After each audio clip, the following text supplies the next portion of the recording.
Black holes haunt our universe. Dark centers of gravity that swallow everything in their path. What would you see if you got close and fell past the point of no return into a netherworld of twisted space and time? What secrets can we learn about the universe on a journey to the center of a monster black hole?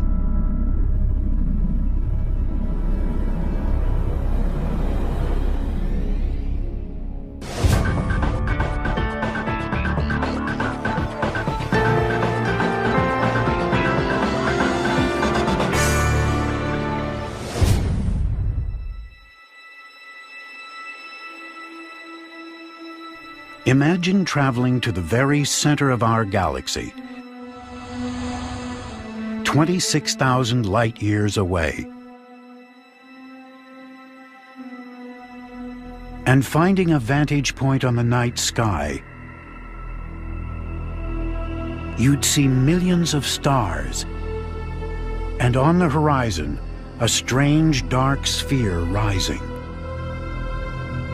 It's a black hole, an object so dense, nothing can escape its gravitational pull, not even light.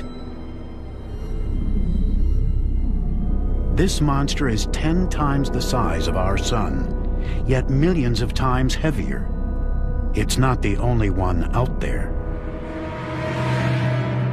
In nearly every large galaxy, astronomers have found evidence of black holes, millions, even billions of times the mass of the sun.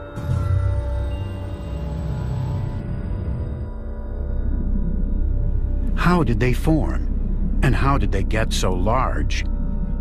In the search for answers, we are beginning to glimpse the forces that shape the stars, planets, even life. And now, by tracing the life cycle of black holes, scientists are finding clues to the fate that awaits our galaxy and the universe at large. But how do you study something that by nature evades detection? Sometimes the universe lets us in on its most mysterious workings. March 19th, 2008. Astronomers around the world receive an alert sent from an orbiting observatory called SWIFT. It had recorded a flash of gamma radiation, a kind of ultra-high energy light that is the signature of a cataclysmic event. SWIFT automatically relayed the information down to Earth. And within seconds, robotic telescopes in North and South America turn their gaze on the rising light.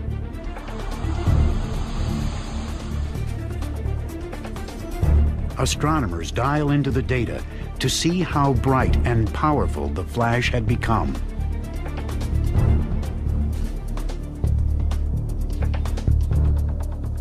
Meanwhile, at giant observatories in Chile and in Texas, they zero in on it, using specialized instruments to split the light into all its different wavelengths. That tells them how far the light had traveled to reach Earth. What they find is that it had come from 7.5 billion light years away, halfway across the visible universe. Tom Vestrand heads a robotic telescope project at the Los Alamos National Lab in New Mexico. He has been tracking high-energy gamma-ray bursts for over a decade and has never seen anything like this.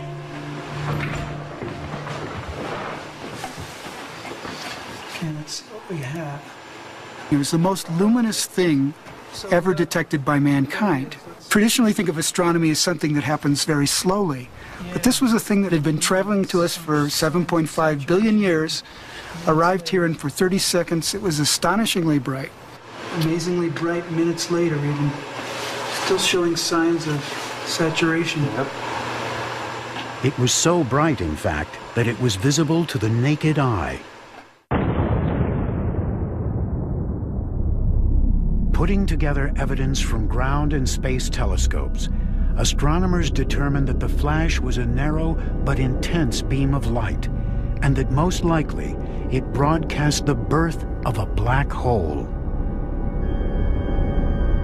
This singular moment is the endpoint of a violent chain of events in the core of a large star.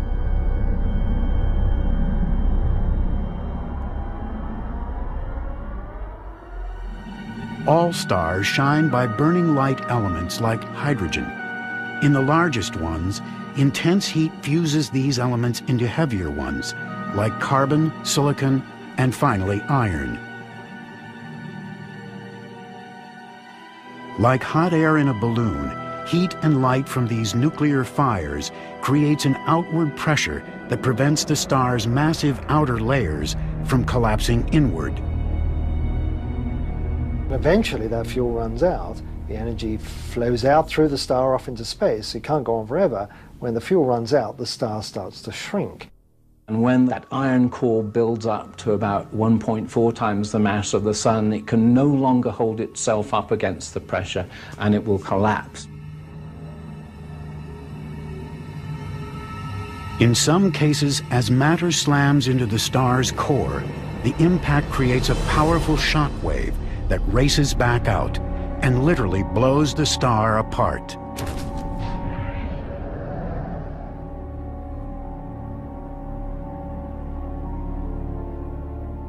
Our galaxy is littered with the scattered remains of these supernovae, as shown in images like these from the Hubble Space Telescope.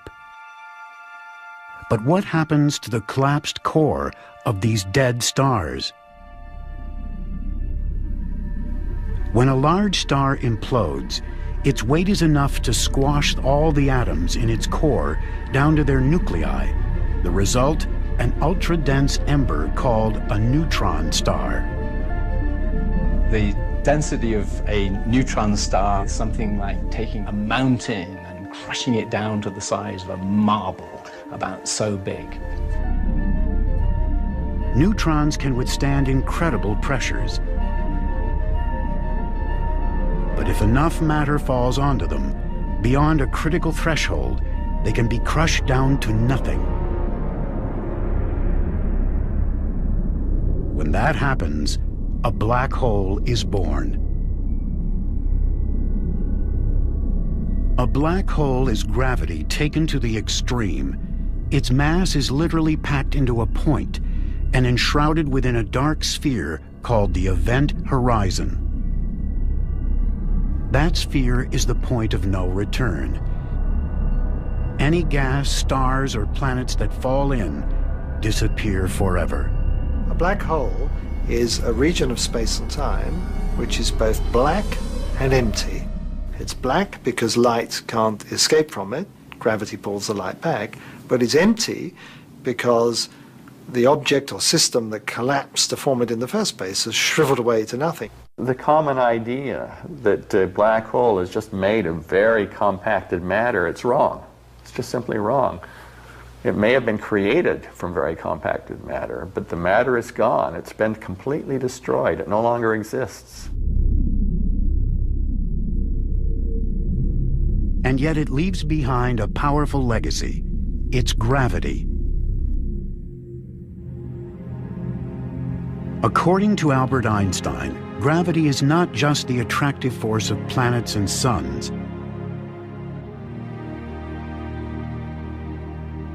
It's a warping of space and time, what scientists call space-time, in the presence of massive objects. A planet, for example, goes into orbit when it's caught in the warped space surrounding a star, like a ball spinning around a roulette wheel. With the mass of a star squashed down to a point, a black hole is a deep puncture in space-time. When a black hole is born, the energy gets transformed from the energy of the matter to the energy of warped space-time. So it's a transformation of the form of the energy from one to another, but the energy is still conserved. What you're left behind with is warped space-time that has a huge amount of energy in it. With that energy, a black hole can affect its environment in profound ways.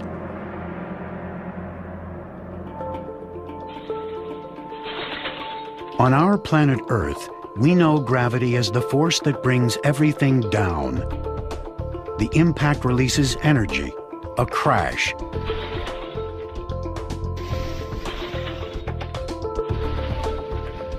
A thud.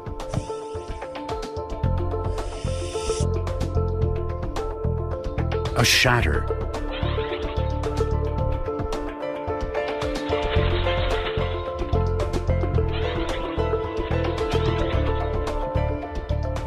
When matter falls toward a black hole, the energy released can reach astronomical proportions. When we look at how they affect the rest of the universe, we look at what happens around them, what happens when stuff exploits this huge gravitational potential, this huge gravitational hole that they form, and how that is exploited to make energy. Such energy emissions are part of a growing body of evidence that black holes, famous for hiding in the dark, have a history of outbursts that have reached across the cosmos and shaped the universe we know.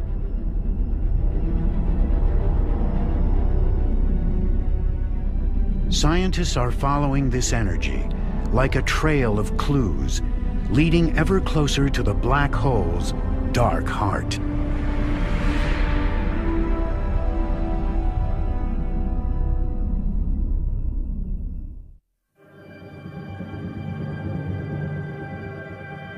Astronomers once saw black holes as rare and exotic in a universe seemingly dominated by stars and galaxies.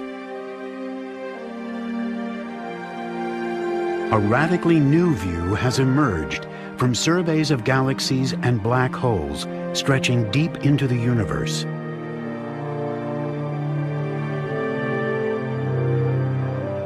Giant black holes lurk in the dust lanes and swirling gas clouds at the centers of nearly every large galaxy.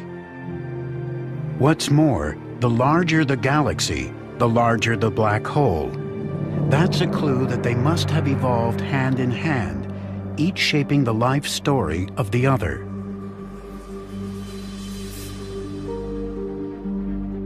To find out the role black holes played in the evolution of the universe, astronomers are trying to recreate this shared history with what amounts to a whole new branch of science.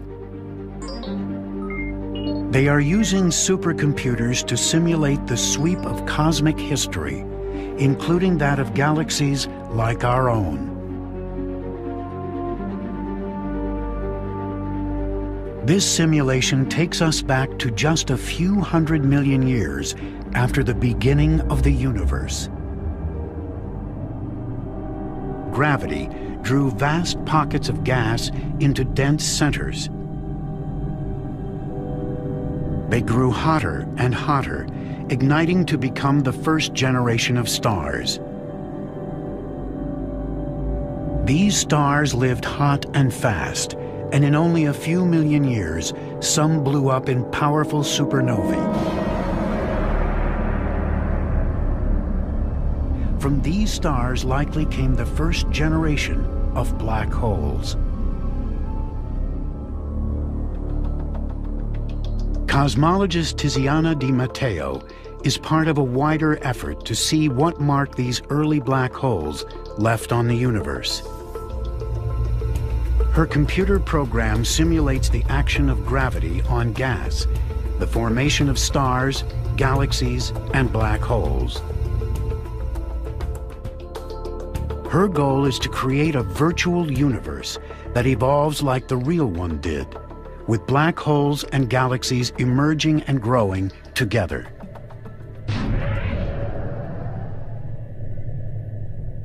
Our Milky Way galaxy is located in a quiet part of the universe, with relatively few other galaxies around it. Move out across the cosmic void, 50 million light-years away, and you encounter the Great Virgo Cluster, filled with thousands of galaxies. Recent telescope surveys show that this region is part of a larger pattern of galaxies, resembling a vast spider's web. To get her virtual universe to look like this, Tiziana needs to know what cosmic conditions gave rise to black holes and galaxies in the first place. So it's a beautiful problem because we start from extremely well-specified initial conditions. We know the initial condition of the universe, and that's very rare in astrophysics, in cosmology, in any branch of physics.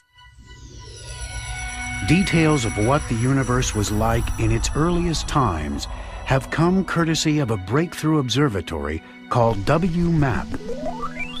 It found a blotchy pattern in a kind of radiation generated soon after the Big Bang. Astronomers believe this pattern is the origin of the spider's web structure they see in their telescopes. It defines the beginning point of Tiziana's simulation. She sets her virtual universe in motion. It covers a region in the shape of a cube over 100 million light-years on a side. The result, an intricate cosmic web with gravity drawing matter into filaments and knots on the largest of scales. In places where filaments come together, galaxies and black holes first begin to appear. All the matter that is coming in from the large scale will also allow the black hole to grow because of these gases being transported from large scale all the way into the galaxy, and the galaxy all the way into the center, and therefore feeding and growing these central black holes at a very high rate.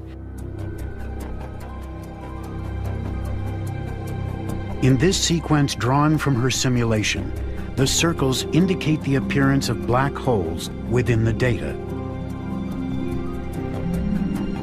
What she finds is that as these black holes gain mass, gravity pulls them toward the densest regions, where a few grow larger than all the rest. How did these chosen few black holes grow so rapidly? The orbiting Chandra X-ray Observatory recently turned up evidence at the centers of galaxies back in the time of the early universe. These images show its remarkable find, actual supermassive black hole pairs, beginning what astronomers believe is a dance of death.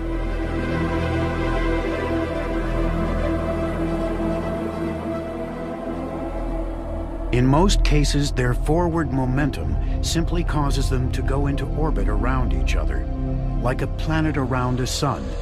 This orbit can go on for billions of years. To grow large, one black hole must draw the other in, close enough to swallow it. Albert Einstein showed how they do it. He predicted that when massive bodies accelerate or whip around each other, they can stir up the normally smooth fabric of space-time.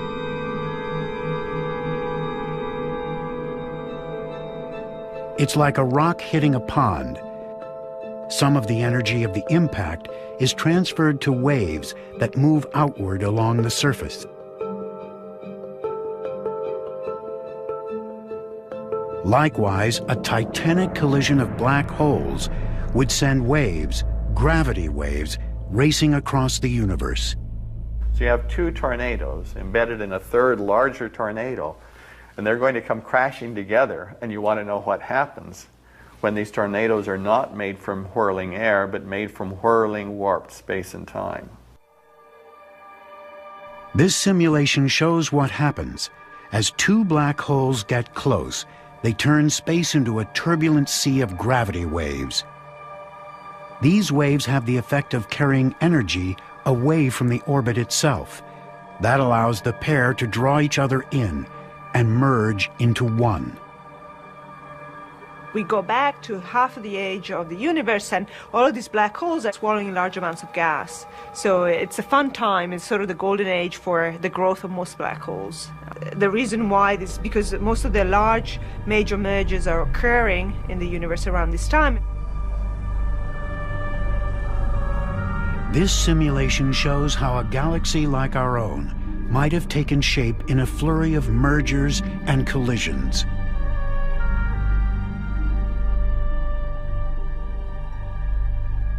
In the beginning, gravity drew patches of stars and gas together. A new, larger patch drew still others. In fact, the universe is littered with galaxies in the process of ripping each other apart and crashing together. In the turmoil of each new merger, another victim is thrust into the jaws of a growing black hole. And in the densest regions of the universe, a small percentage of these monsters have been able to grow to a level of size and ferocity we can scarcely imagine. And yet, amid all the violence, are clues to how the universe, and even places like Earth, came to be what they are.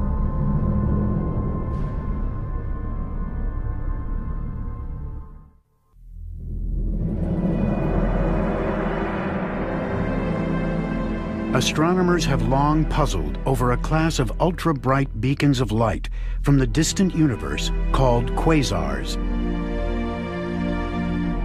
In time, they link them to the outpouring of energy from the centers of galaxies and to growing black holes. But how can something that emits no light shine so brightly? 2 minutes. The chance to solve this mystery has drawn a crowd near NASA's Kennedy Space Center in Florida. 80 seconds. Rangers go. 45 seconds. Mounted in the nose of a rocket just up the beach is the next generation cosmic explorer. 10, 9, 8, 7, 6, 5, 4, 3, 2, 1, go. 0. Liftoff. Delta rocket carrying in blast.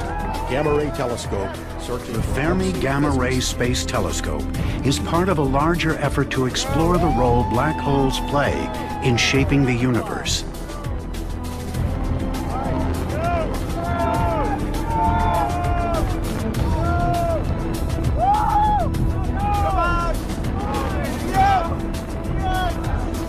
Farewell.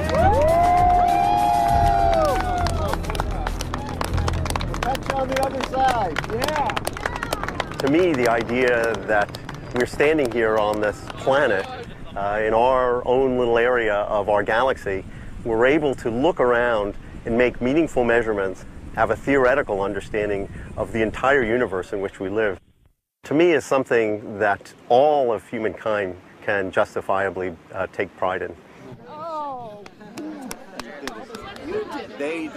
The black holes that interest Steve Ritz, a project scientist, and his team are among the largest ones out there.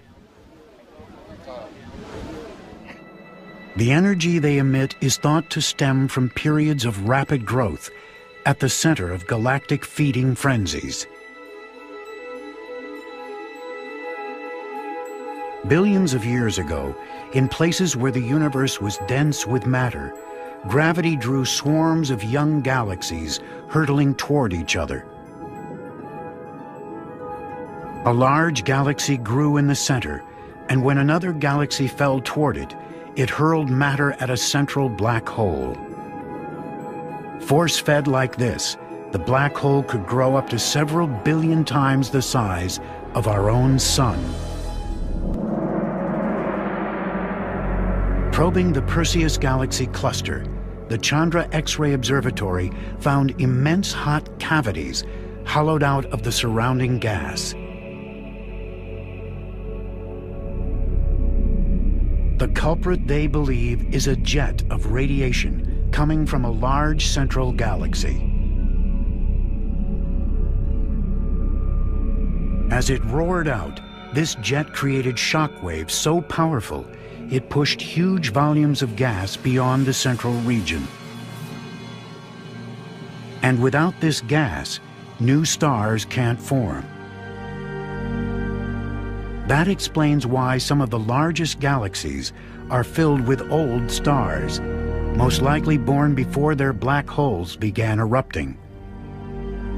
At the same time, a black hole jet can seed the surrounding regions with the heavy elements needed to form solar systems and planets like ours. The black hole also has the property that as it spins on its axis, as the Earth spins, it drags space into a whirling motion like the air in a tornado, faster near the horizon, slower farther away, just as the air in a tornado is whirling faster near the core than it is farther away. In the eye of this cosmic tornado, gas and stars flow into the hole along a rapidly spinning disk.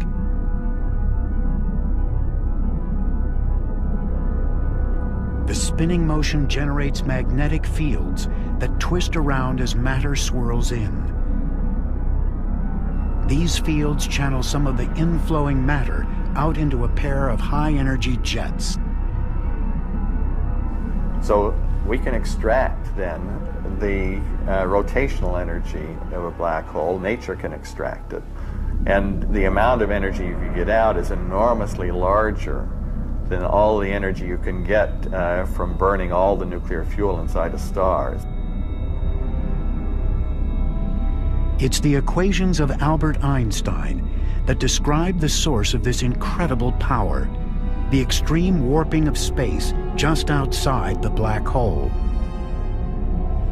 What we can learn from these equations doesn't stop at the event horizon. They can also let us enter, with our minds, the realm within a black hole.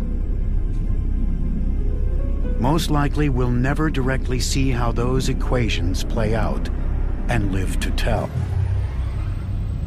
A future explorer prospecting for data would tempt fate by traveling too close. If the monster is a collapsed star, weighing a few times the mass of the sun, its gravity rises sharply. The pull on the starship's nose is so much greater than on its tail that gravity rips it to shreds.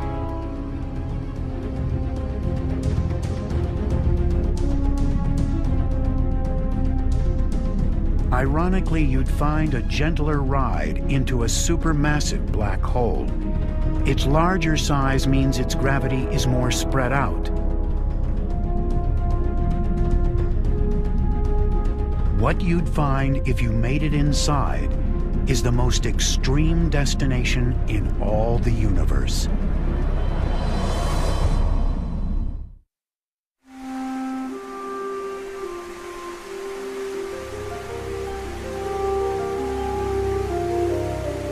Andrew Hamilton, an astrophysics professor, has been investigating what happens when matter falls inside a black hole.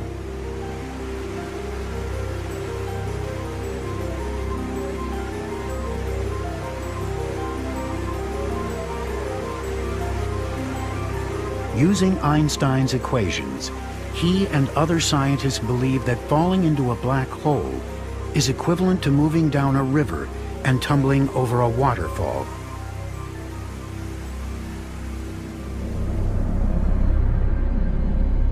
Like a cosmic precipice, the outermost region of the black hole, the event horizon, is where space itself flows relentlessly in. What does one mean by space falling or doing anything? It's just that if you put objects in space, then they will move in certain ways. And if you put objects near a black hole, as they approach the horizon, inevitably they must approach the speed of light in order to stay at rest. Otherwise, they're going to fall inside the horizon. If the black hole is spinning, the central region is bounded by what's known as the inner horizon. In a case defined only by Einstein's equations, an object may whip around so fast it gets flung outward. If there's nothing inside the black hole except the space-time structure itself, well, there's nothing inconsistent about having space fall inside, turn back around and come back out again, because space has no substance, so there's no problem with it moving through itself. It would be like a river racing over the falls, hitting the rocks below, then flowing back up. In the strange world of general relativity, you've fallen through a region, a black hole region, where space was falling faster than light. And now space has turned around and is now pushing you outward faster than light. Imagine charting a starship's course into this topsy-turvy realm. If you survived the fall down to the event horizon, you'd accelerate through it. You go with the flow, you hit the speed of light at the horizon. Now, you can still see stuff from the outside world, even when you're inside the horizon, but people can't see you because space is falling faster than light.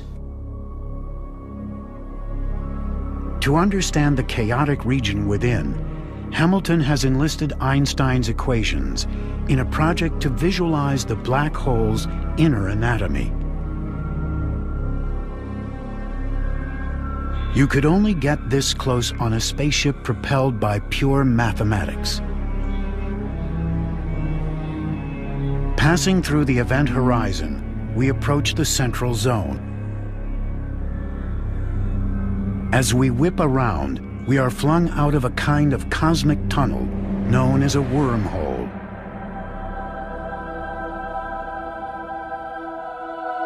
At its end, we pass through what's known as a white hole. Like characters in a science fiction story, we exit into another time or place, perhaps another universe. This strange passage is the work of theory. In reality, it couldn't form amid all the turbulence. The moment you introduce any real matter, then the stuff that's trying to fall in tends to collide with the stuff that's coming back out again. There's a turbulent, chaotic maelstrom deep down inside the black hole. In a waterfall, this collision zone is where water crashes on the rocks and ricochets into the downward flow. Here, turbulence rises. All order disappears. In a black hole, the collision zone is the inner horizon, where swirling matter envelops the central core.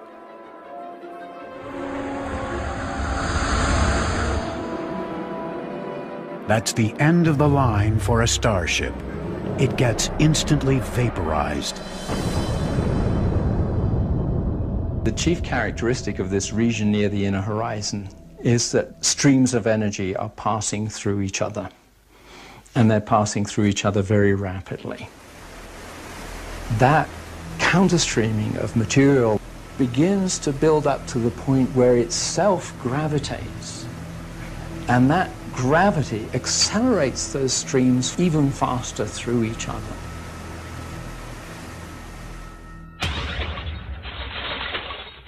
In the gentle world we know, the energy released by gravity quickly dissipates. Whatever crashes down settles into a state of rest. Inside a black hole, the energy does not dissipate. Instead, it builds on itself, rising to an extreme state known as the Planck density. To grasp what that is, imagine taking all the matter we can see with our telescopes, all the trillions upon trillions of stars that make up all the galaxies in the universe, and crush it down to the size of a marble. No, don't stop there. Keep going. Crush it all the way down to less than the size of an atom. That is the Planck density. And that's the kind of density that is produced inside a black hole. It's the most extreme place in our universe outside the Big Bang. In this state, temperatures rise to 1 trillion times hotter than the center of our sun.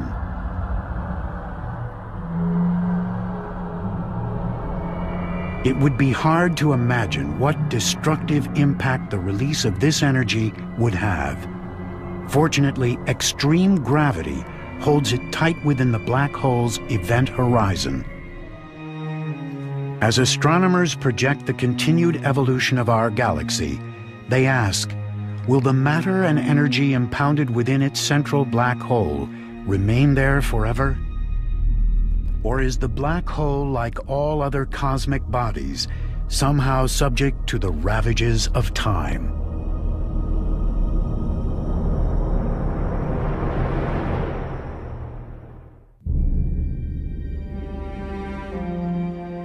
We live at a time in which most of the energy of the universe is produced by stars.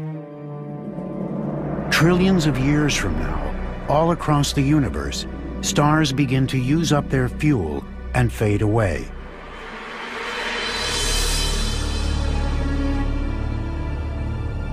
The largest stars fall toward the centers of galaxies, where they're swallowed by supermassive black holes.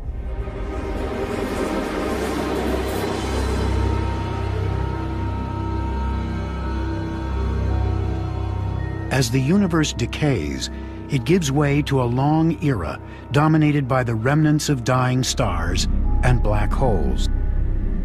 The far future of the universe is one where the stars have burnt out and formed neutron stars or white dwarfs and some black holes, and eventually, over long periods of time, the black holes merge together to form bigger black holes. In time, much of the matter within galaxies will fall into these black holes, and they will become the last bastions of our universe. How long will they last? The answer may come from a theory proposed by the cosmologist Stephen Hawking. Stephen Hawking applied quantum physics to black holes and predicted that they wouldn't be black but would glow with heat radiation in a very distinctive way. And of course, if there's heat coming off, heat energy coming off, this energy has to come from somewhere. The energy, Hawking said, would come from tiny particles emerging from the vacuum of space just outside the event horizon.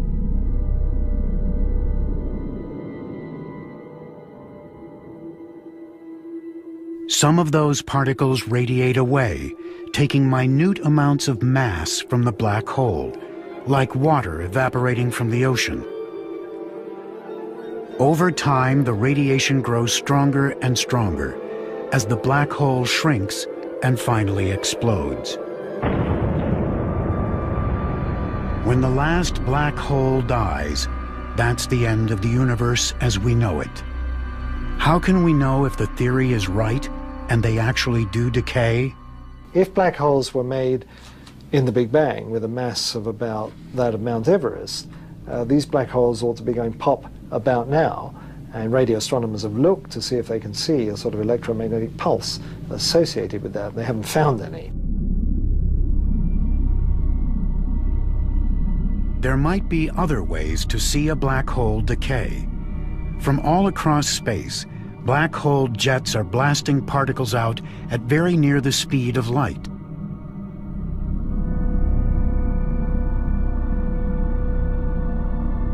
These particles, called cosmic rays, slam into our Earth's atmosphere with enough energy to create miniature black holes. These mini monsters would decay immediately in a shower of particles, but they are very difficult to observe. We're almost to store. The emittances look good. Okay. What if you could produce collisions this powerful in an Earth-bound lab and under controlled conditions actually create a black hole? All right, so let's go ahead and If you could then watch it decay, it would provide a unique window onto the future of black holes. Okay, filling blue. So we'll start collimating in blue ring. It's hoped that taking two very high-energy small pieces of a very fast proton and colliding them with each other, you can put enough energy into a small enough space that you can actually create the conditions by which a black hole would form. These black holes are supposed to be very small, therefore very hot, and therefore they essentially radiate themselves away immediately. 1.2, 1.3, 10 to the 9. Barbecue is still locked. Feedback looks good. All right, here we go.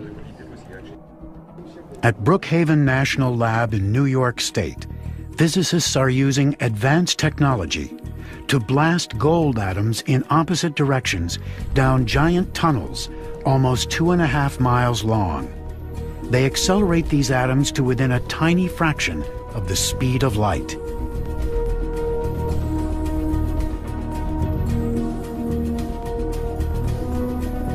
When the atoms collide, a fireball erupts. Sophisticated sensors record a splatter of subatomic particles, a hot soup of gluons and quarks. What we believe we're creating is temperatures approaching 2 trillion degrees centigrade. That's 100,000 times hotter than the interior of the sun. It's hotter than a supernova explosion. It's hotter than the surface of a black hole. It's hotter than a neutron star. In fact, we believe nowhere in the universe is at that temperature. It was last that temperature in the universe 1 microsecond, 1/1,000,000th of a second after the Big Bang.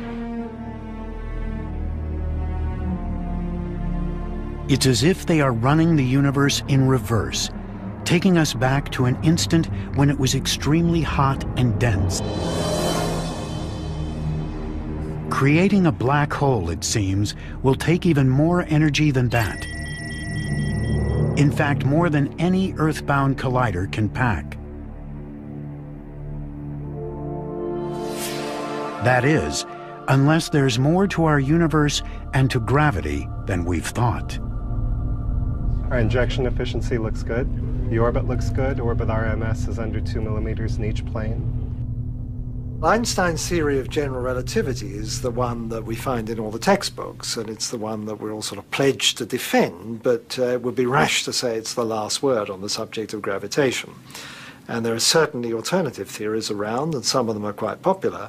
And some of these theories, these are non-standard theories of gravitation, predict that you could make a black hole by colliding together subatomic particles.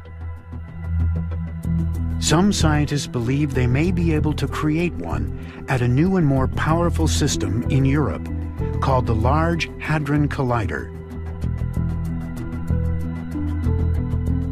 The key lies in whether the world we know is part of a more complex cosmic reality, beyond the 3 spatial dimensions plus time that we experience in our everyday lives. If so, we would be like insects living on the 2-dimensional surface of a pond, unaware of the deep and complex reality below it.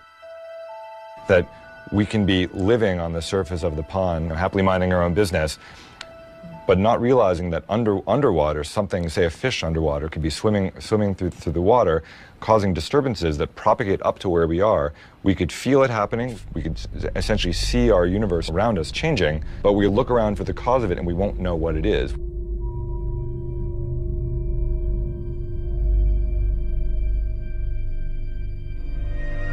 The idea is that a number of extra dimensions actually intersect our world.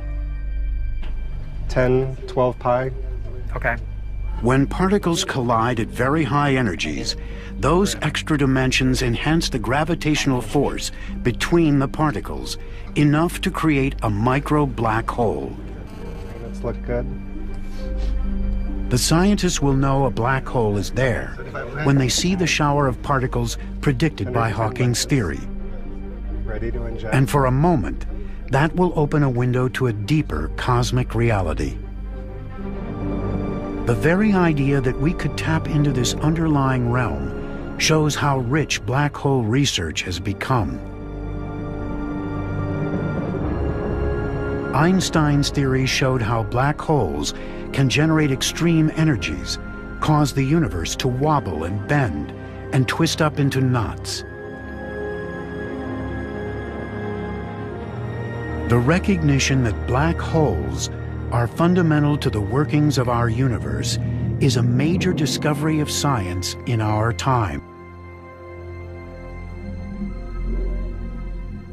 And if it turns out that they do have a finite lifetime, their death will signal the end of our universe. By some estimates, the time horizon of the largest black holes goes out to a Google years. Take a 1 and add 100 zeros to it. That's an unfathomable spread of time, but it's far short of forever. The clock may well be ticking on our universe. The alarm will sound when the last black hole explodes.